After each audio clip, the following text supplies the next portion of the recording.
ସ୍ୱଚ୍ଛତା ହିଁ ସେବା କାର୍ଯ୍ୟକ୍ରମରୁ ଆମେ ଆମ ଗ୍ରାମ ପଞ୍ଚାୟତ କିପରି ସ୍ୱଚ୍ଛତା ରଖୁ ସେ ଉପରେ ଆମେ ଶପଥ ଗ୍ରହଣ କରିଥିଲୁ। ଗାଁ ହେଉଛି ଆମର ଅସ୍ତିତ୍ୱ। ଆମେ ଆମ ଗାଁକୁ ସ୍ୱଚ୍ଛ ରଖି ଗୋଟେ ସୁନ୍ଦର ପରିବେଶ ଗଠନ କରିବା, ଯାହାଦ୍ୱାରା ପିଲାମାନେ ସୁସ୍ଥ ସ୍ୱଚ୍ଛ ସୁନ୍ଦର ପରିବେଶରେ ବଡ଼ ହେବେ। ଗାଁ ସୁସ୍ଥ ରହିଲେ ଗାଁକୁ ରୋଗମୁକ୍ତ କରିବାକୁ ସହାୟତା ହେବେ। ସେପ୍ଟେମ୍ବର 15 ତାରିଖ ଠାରୁ ଅକ୍ଟୋବର 2 ତାରିଖ ପର୍ଯ୍ୟନ୍ତ ଏହି ସ୍ୱଚ୍ଛତା କାର୍ଯ୍ୟକ୍ରମ କରିଆସୁଛୁ। ଗ୍ରାମ ପଞ୍ଚାୟତର ଚତୁର୍ପାର୍ଶ୍ୱ ଗ୍ରାମର ଅଳିଆ ଆବର୍ଜନା ସବୁ ସଫା କରୁଛୁ।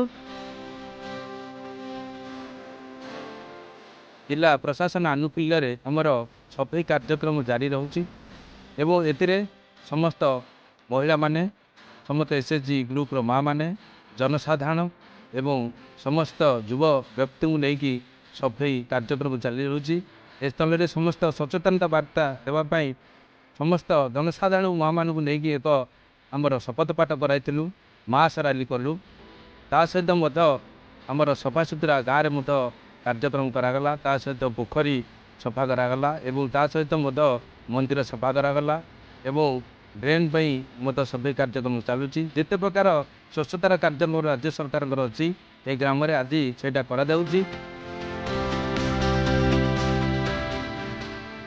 आज जो आम शपथ नहीं जे आम गाँववासी आम पाख पड़ोशी आम गाँव चारिपाख सफा सुतरा आम रखा चेष्टा करूँ ताद्वारा जहाँफल अलिया आवर्जना जिते आसब रोग बढ़ से आम सफा सुतरा रखा द्वारा आमर पिला आम ग्रामवासी सब सुस्थ रही।